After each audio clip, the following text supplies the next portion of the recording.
This episode is brought to you by the Clifford Still Museum. Discover big art and new perspectives at the Clifford Still Museum. Experience the critically acclaimed exhibition, Tell Clifford I Said Hi, on view now through May 10th. Enjoy upcoming events at the museum, including First Friday Pay What You Wish days, monthly meditation sessions, guided tours, film screenings, infant art crawls, and more.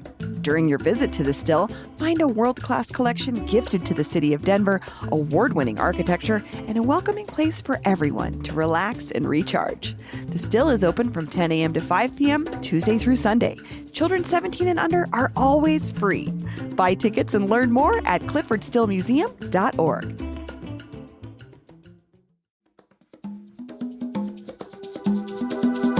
Today on CityCast Denver. Beyond great food, what makes a good dining experience?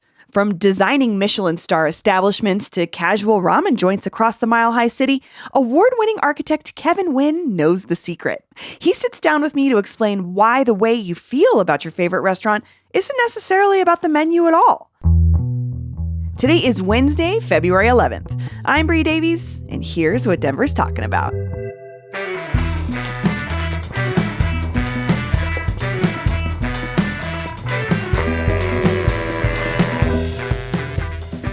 Kevin Nguyen, welcome to CityCast Denver. Thanks for having me. I'm so excited to talk to you.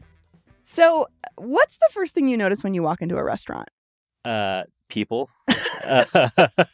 It's funny because you talk about space all the time, like that's where we live in this world. And I think for me, the very first thing I notice is the hospitality portion of it.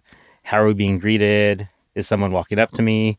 Is there a host that's waiting at this? Is there a stand? Like all these little pieces. Yeah. So how the space is supposed to function. Yeah. And how does that inform when you step into a space to design it? It kind of starts at a very just like theoretical moment, I guess. We work with the restaurateurs that we're working with to try and understand, how do you want the space to feel? What do you want this to be?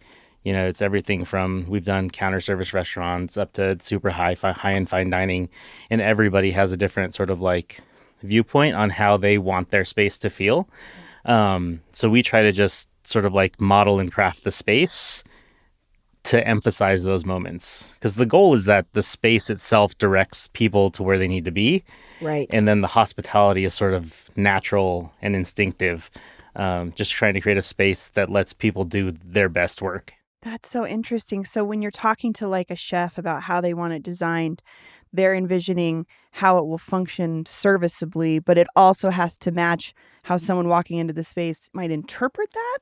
Entirely. Okay. And I think that's the really hard part about it. Right. Is everybody interprets things differently. And, you know, I think the simple answer, everyone's always just like, well, we'll put up a sign and then everyone's going to know where to go. But nobody reads signs. Nobody reads, first of all. Correct. But also maybe how someone interprets what that sign is telling them to do.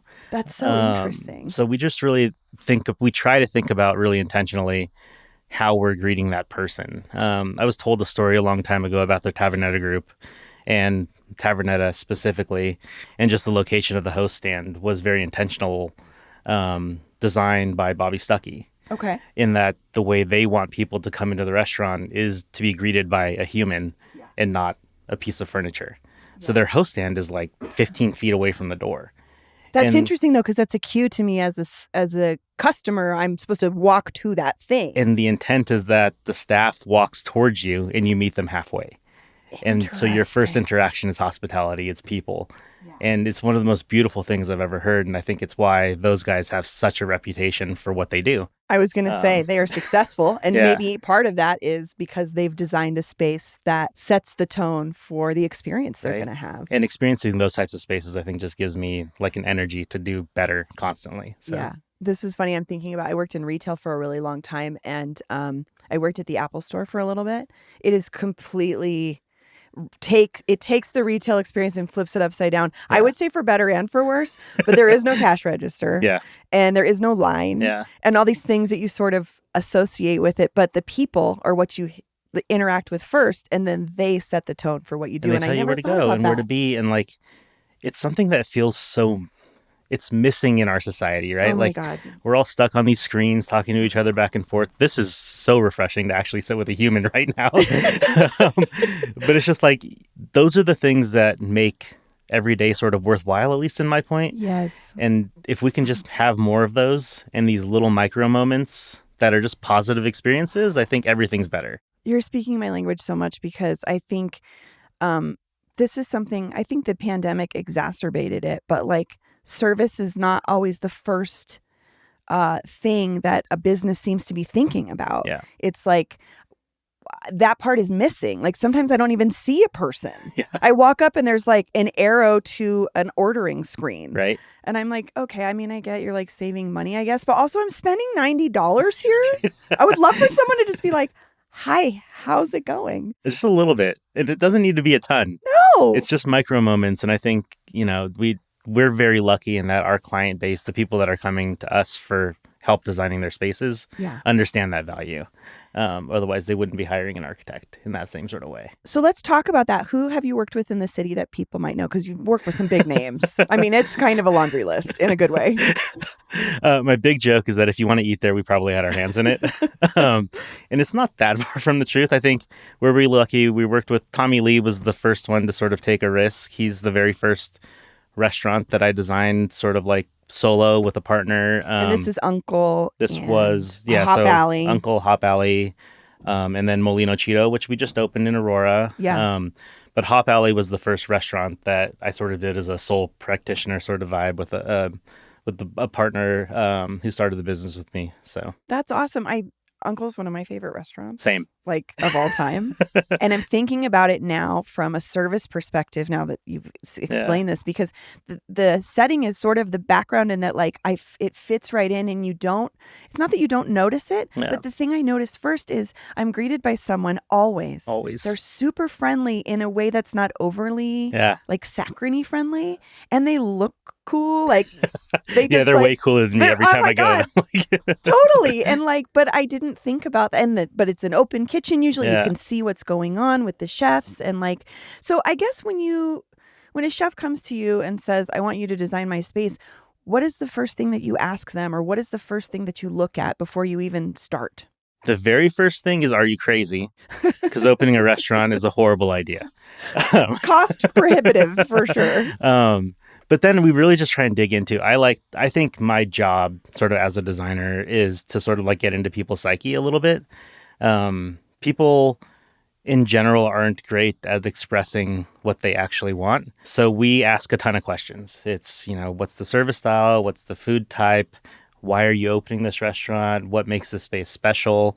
And just try to really understand the things that make this particular restaurant tick. And, we meet with people very early on. Hopefully when it's just kind of an idea in their mind before they have a space. Because we try to influence all of those directions. So all the way down to, why are we picking this space? Why does this neighborhood make sense? And all these things. And hopefully in understanding all those pieces, when we actually are getting into the nitty gritty of, where does the kitchen go? Is it an open concept? Is it more hidden? We understand the reason and can justify why we're making all of those decisions throughout the pathway. Was there a particular challenge that you've come across that's like, you guys had this great idea, you talk through it, then the space is not something that could fit that idea? I think we've had a lot of those sorts of things. And for me, like, that's what makes it fun. Weird spaces, quirky spaces, tough budgets. Like all those things sort of like force us to do our best creativity within the process. One of them that's really funny, I don't know if you've been to the Wolf's Tailor. I have not. Now it's a 2-star Michelin restaurant. When we designed that space, it was a counter service. Not counter service, sorry. It was sort of like more of an a la carte, like more akin to like Hop Alley or Tavernetta or one of these other sort of like middle high-end restaurants, right? Yeah. And we designed a beautiful space. You had an entry through the front door. There's a cool little host stand that we built into the banquettes and all this stuff.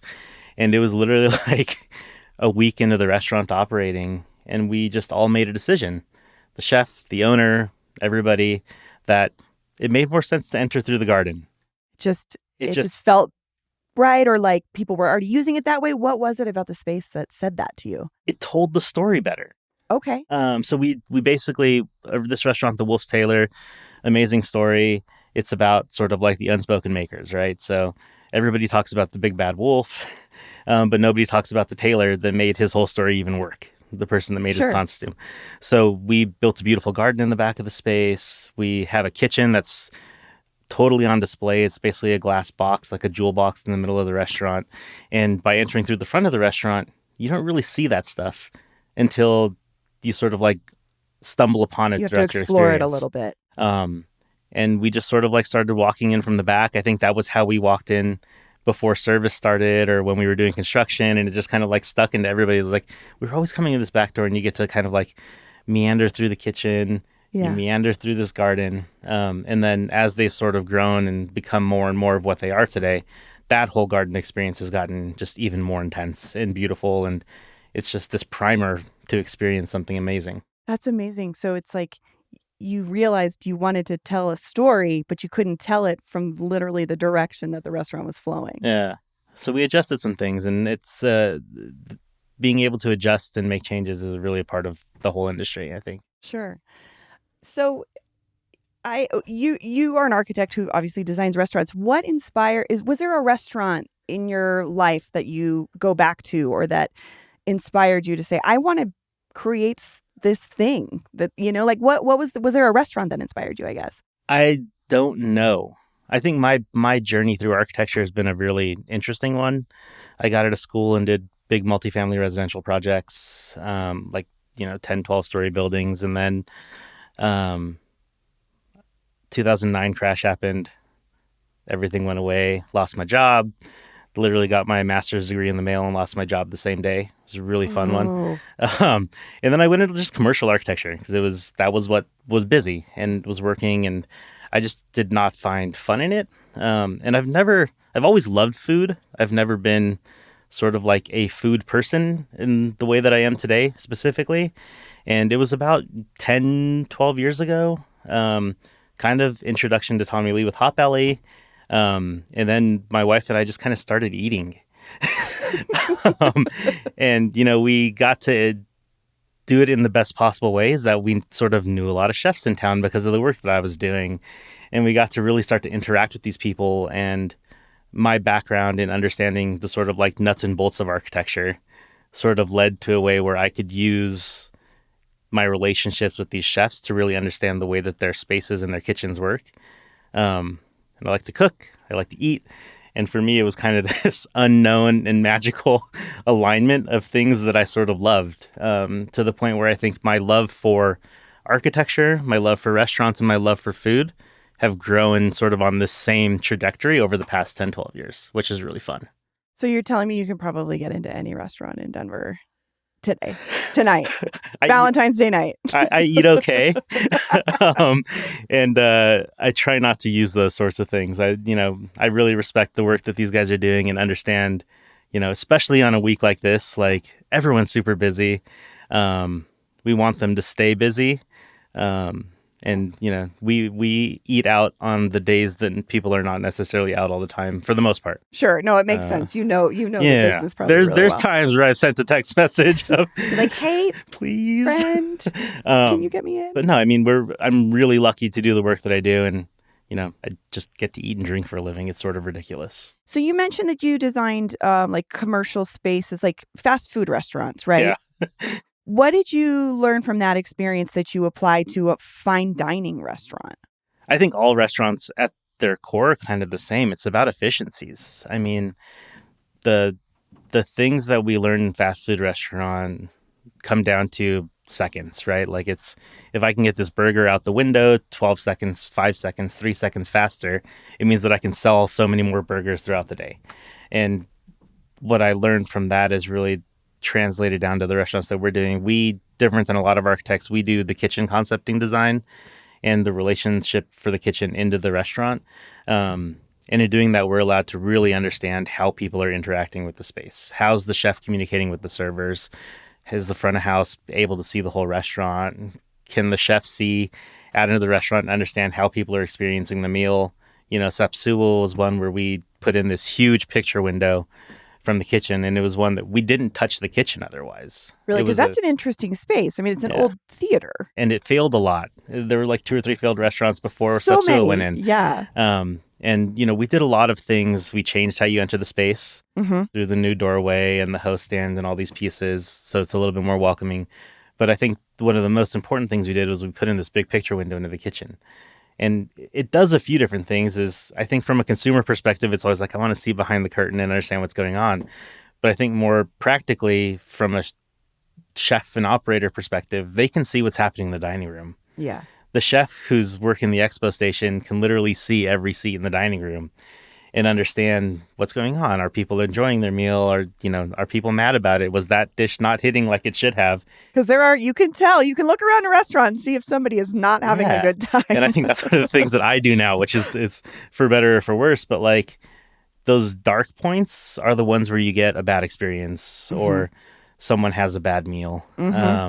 And it's hard to recover from that in today's society. So like, you kind of get one chance sometimes. Yeah. And I think that's what we're trying to do, is create the most practical efficiencies throughout the entire restaurant so that everybody who's working there can just do their job in the best possible way without hindrance from the space. Sure.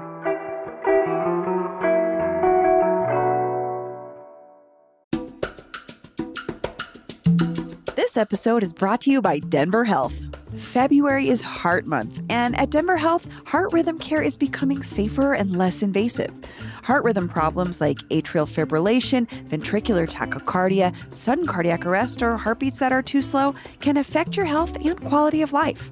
Denver Health provides advanced treatment for patients with irregular heart rhythms, and their team offers safe, effective, and compassionate care to help patients live a healthier life. Cardiologists on the cardiac electrophysiology team are now using leadless pacemakers to treat dangerous pauses in the heartbeat. Unlike traditional pacemakers, these tiny devices sit completely inside the heart. There are no wires and no surgical pockets under the skin.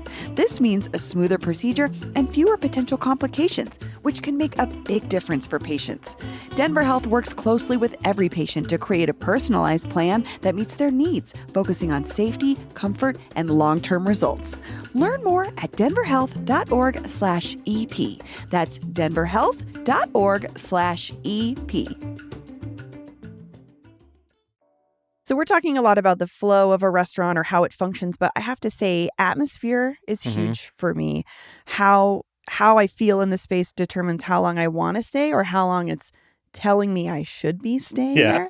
And I'm thinking about fast food in particular because in the last few years, I feel like there's this nostalgia for like these memes that's like, mentally I'm in the solarium at Wendy's, or remember when Taco Bell's had these crazy colors, or when Pizza Hut's had Tiffany lamps and gingham and all of these things. And do you think that is something that could come back, or like, how do you see that within when you've described yourself as a minimalist, and I would say that's not what I'm hearing people say they want. What do you think that nostalgia thing says about what diners want? I think minimalism stretches further than a lot of people think. It's not just the big empty space that looks like an art gallery. I think it's really understanding how you're using things and using them intentionally. You mentioned the Tiffany lights at Pizza Hut. We just put one up at Johnny Bechamel's. And it was one of those things like... I will go to a restaurant because of that. Yeah, we didn't ask permission. It was one of these things that we were like, this is going to be really cool. And about halfway through construction, we just showed up with the Pizza Hut light and we're like, this is going over here. And everybody was on board. But like, it's those moments that I think can create something. I think, maximalism is very popular right now. Yes. And for me, it's overload. It makes me super uncomfortable. There's too much to look at. I'm much more about creating a space that emphasizes the pieces that really matter to the space, and then lets them go to the background. I think no matter what restaurant you're in, where you're going, you come in, there's this personal moment, you walk into the space. The hope is always that people are wowed by the space and love what they're seeing. Yes. But the goal is that once you sit down, it's about what's on your plate. It's about the drink. It's about the host. It's about the servers. And it's about your communication with the people that you're with. The restaurant should not be the main focus. Okay. Also, communication with people you're with. Nothing drives me more crazy is when the music is too loud or doesn't match the space. Do Yeah. you talk about those kinds of components when you are talking to a chef? Depending on the chef, we get Okay. really deep on things. And we'll talk about the types of music that we're doing, when we're working through what the audio system is going to be, how far are we going? Does there need to be a big bass line in this restaurant, or is it more of a background ambience noise? And then trying to understand the music combined with what are we doing from a sound deadening perspective to hopefully not create that tinny sort of because there's a tight balance in a restaurant between quiet and noisy, and you want it to feel alive without feeling like you can't hear. Yeah. And it's a challenge to get to that point, and I would say that we're still reaching for how to get to that correctly. I think we've done better jobs on some restaurants than others, but it's a hard one. Yeah, I'm thinking about that now that you say that, the sound deadening from plates and silverware and cups and people talking, but also if you walk into a restaurant and it's silent, it's creepy. You're like, I want to leave. Yeah, because I don't want to have a conversation and have everybody listen and to have it in the room. everybody listen to what you're saying, and you're like, okay. So I want to talk a little bit of tea, that's why we're out. But but I don't want everyone from the 5 tables around us to know what's going on. Yeah. You told 5280 that you like to try the food first before you work with a restaurant. Have you ever had food and been like, this sucks, I'm not working with you? Not quite that literally. Okay. I'd say there are definitely places that we've done that are not necessarily on our website or we're not talking about. Sure. But for the most part, I'd say 95% of the projects that we're working on, I 100% believe that if I don't believe in the food and I don't believe in the product, then it's going to be really hard for me to genuinely put forward a product and a project for you that is going to make you successful. And if that's not me, then somebody else could be that person that can make you a successful restaurant. And I believe that you should go find that person. We're not for everybody. I really want to try the food. I want to go back there, and we frequent all the restaurants that we've designed. To the point that, I joke at the beginning that you're probably getting your entire fee back. It may take a few years, bills. but I'm going to spend the money at the restaurants because that's what we do. Yeah. I think too, the way you've described it though, is it's not just about the food. It's if you drive with the chef that you're working with, or is someone just this drives me crazy when people are like, I have a new concept. And it's well, maybe the concept and what is the reason for you doing this? And it sounds like you really choose a lot to work with chefs who care about the food, working towards something bigger. Some of these restaurants you've designed have become Michelin stars since then. And I think the common thread, honestly, is that I think every chef that we're working with, every restaurateur that we're working with, believes in their product. What I learned working with Tommy at the very beginning is he's not putting anything on the menu unless he wants to eat it. Mm-hmm.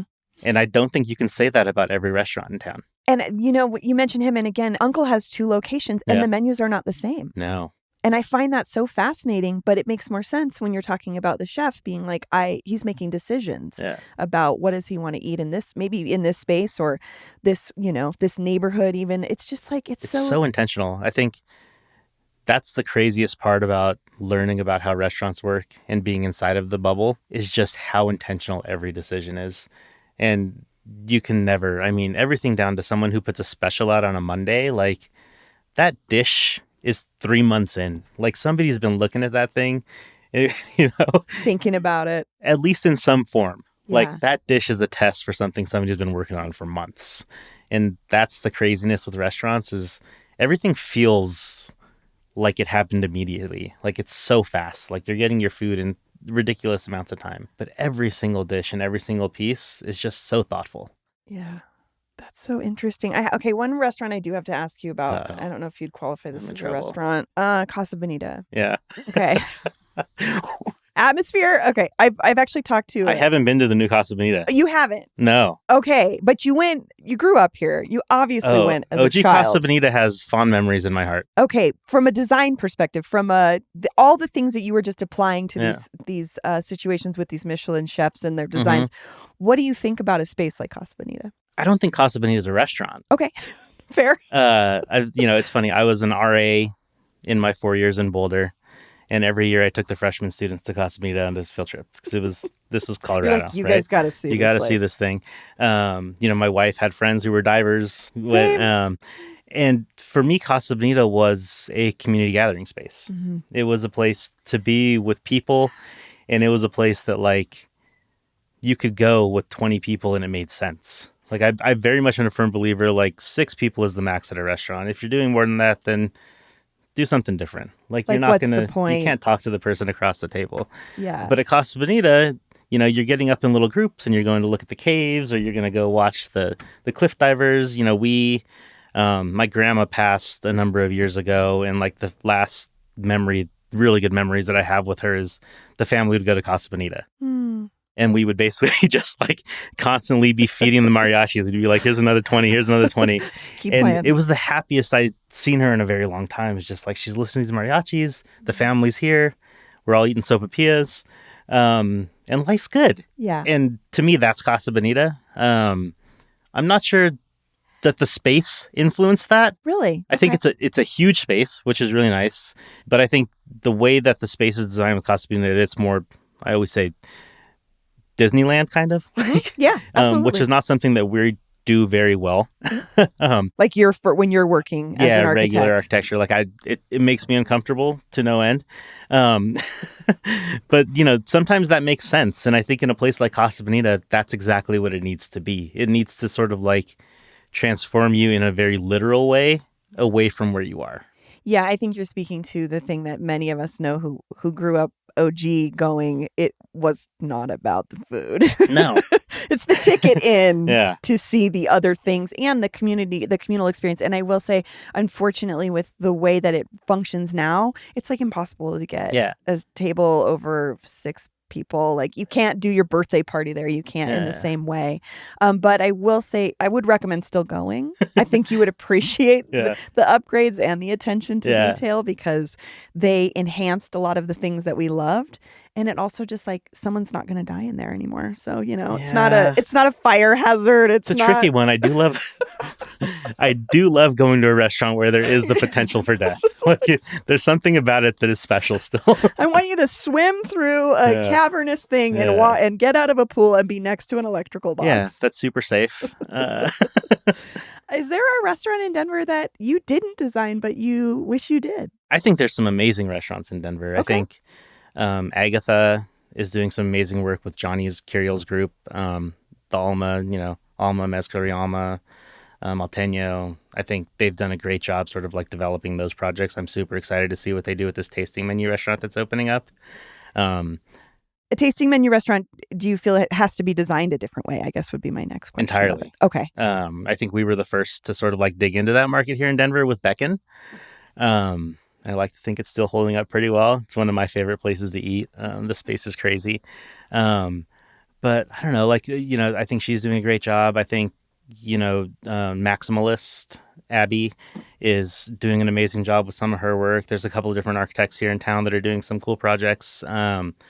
I think there's just a really cool scene here in Denver of restaurateurs and chefs that are creating a platform for designers and architects to sort of like spread their wings and do their good work, which I think is really fun.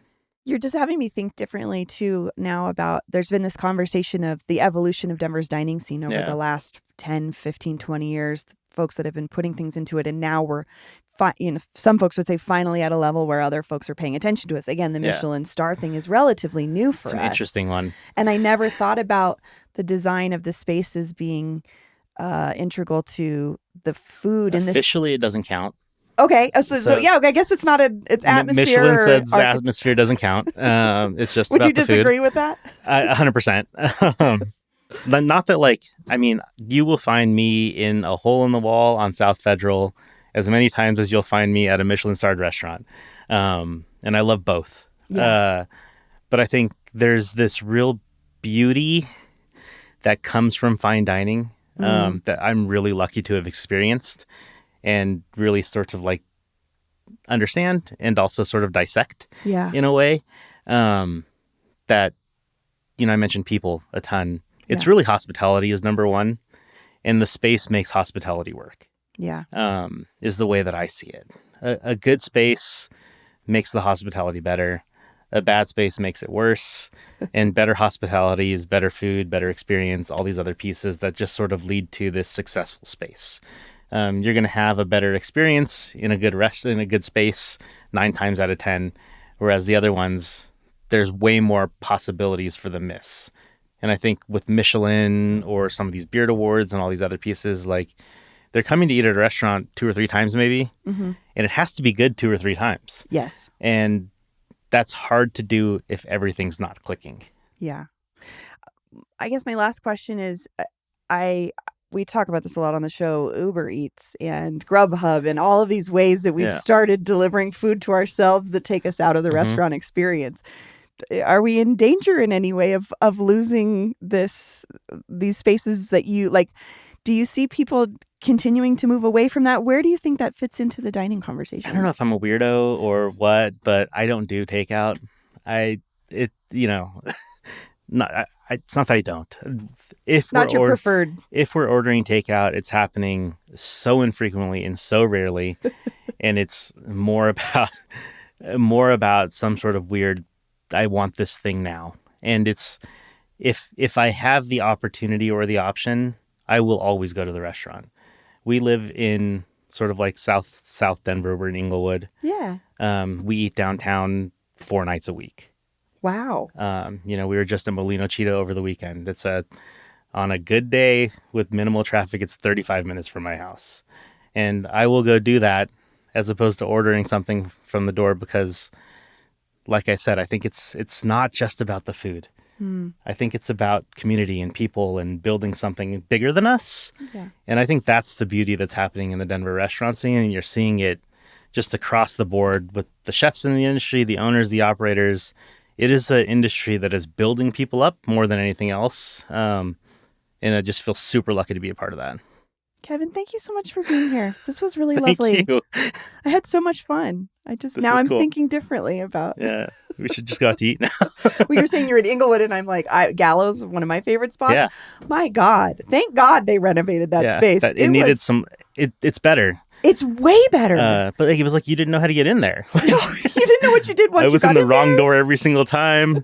We used to love the baked goods and stuff too. We'd go in there, but it was like, am I in the right spot? I feel like I'm in the way. Kitchen I'm in like, the wrong way. Yeah. But it's tough, and there's definitely a charm to some of that stuff. Yeah, absolutely. But I think from a longevity perspective, getting the things in a way that makes sense means success, right? Like, hopefully. Yeah, absolutely. Yeah. Thanks again. This was great. Thank you. This was amazing. Thanks for having me. Yeah. And hey, what about you? What's your favorite restaurant? What place makes dining out in Denver worthwhile? Leave us a voicemail or shoot us a text on the Restaurant Atmosphere hotline at 720-500-5418. Again, that number is 720-500-5418.